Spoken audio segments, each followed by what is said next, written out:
করে বহু ইহুদিকে তাদের দেশ ব্যাবিলনে নিয়ে গেল।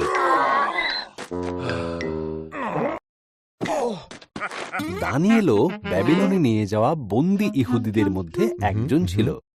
ঈশ্বরের প্রতি তার ছিল দারুণ ভক্তি। দিনে 3 বার সে ঈশ্বরের কাছে প্রার্থনা করত। ঈশ্বরের আশীর্বাদে সে ওই দেশের একজন শক্তিশালী নেতা হয়ে উঠল। দানিয়েলকে ওই দেশের বেশ কিছু নেতা ভারী হিংসা করত। তাই তারা এক নতুন আইন তৈরি করল। তাতে বলা হলো, লোকেরা কেবলমাত্র রাজা দারিয়াসের কাছেই প্রার্থনা করবে।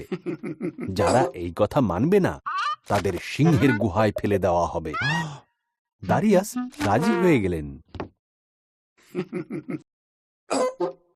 দানিয়েল তবুও ঈশ্বরের কাছে প্রার্থনা করল এবং তাকে বন্দী করা হলো। দারিয়াসের দুঃখ হল, কারণ তিনি দানিয়েলকে পছন্দ করতেন। তিনি বুঝলেন তাকে ফাঁসানো হয়েছে, কিন্তু তিনি আইন বদলাতে পারলেন না। দানিয়েলকে সিংহের গুহায় ফেলে দেওয়া হলো।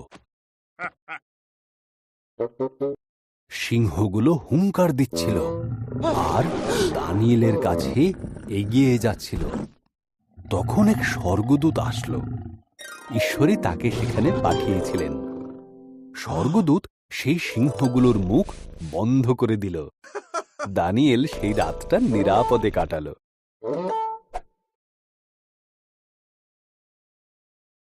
দিনের আলো ফুটলে রাজা দারিয়াস দেখতে গেলেন দানিয়েল বেঁচে আছে কিনা।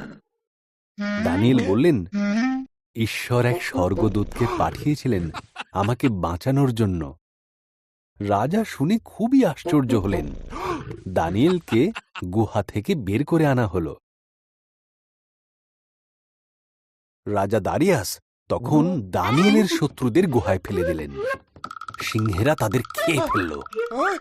রাজা দারিয়াস তার রাজ্যবাসীকে বললেন, তারা যেন সবাই দানিয়েলের সর্বশক্তিমান ঈশ্বরের আরাধনা করে।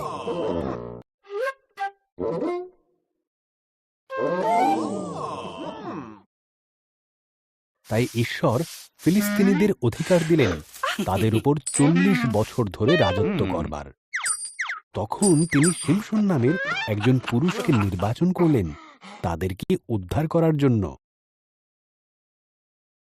একজন স্বর্গদূত শিমশনের মাকে কথা দিয়েছিলেন যে তিনি এক পুত্র সন্তানের জন্ম দেবেন। শিমশনকে ঈশ্বরের কাছে 3টি প্রতিজ্ঞা করতে হয়েছিল। সে মদ্যপান করবে না, মৃতদের ছোঁবে না, কখনো নিজের চুল কাটবে না। ঈশ্বর শিমশনকে অত্যন্ত শক্তিশালী করে তুললেন। তিনি একটি সিংহকে হত্যা করলেন এবং মৌমাছিরা সে মৃত সিংহের গায়ে মধু তৈরি করল।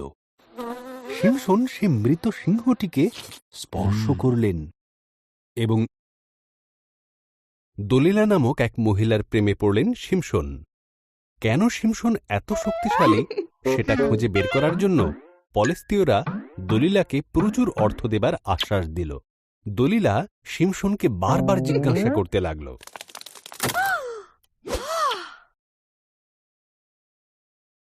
শেষ পর্যন্ত শিমশন দলিলাকে বলেই দিল তার শক্তির রহস্য। যদি আমার চুল কাটা যায় তাহলে আমার শক্তিও চলে যাবে। তাই যখন শিমশন ঘুমিয়ে পড়ল, দলিলা একজন মানুষকে ডেকে পাঠালো তার চুল কেটে দেবার জন্য। শিমশনের শক্তি চলে গেল।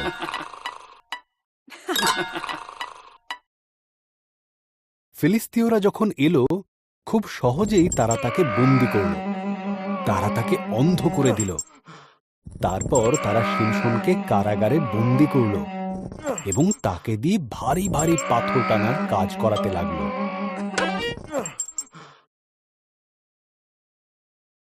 ধীরে ধীরে শিমশনের চুল পূর্বের অবস্থায় ফিরে এলো। ফিলিস্তীয়রা শিমশনকে তাদের মন্দিরে নিয়ে এলো তাদের মিথ্যা দেবতা দাগনকে ধন্যবাদ দেবার জন্য।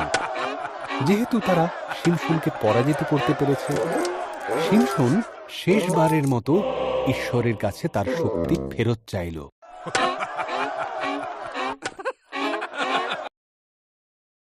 শিমশোন দুটি থামের মধ্যেখানে দাঁড়ালেন এবং তাতে ধাক্কা মারলেন।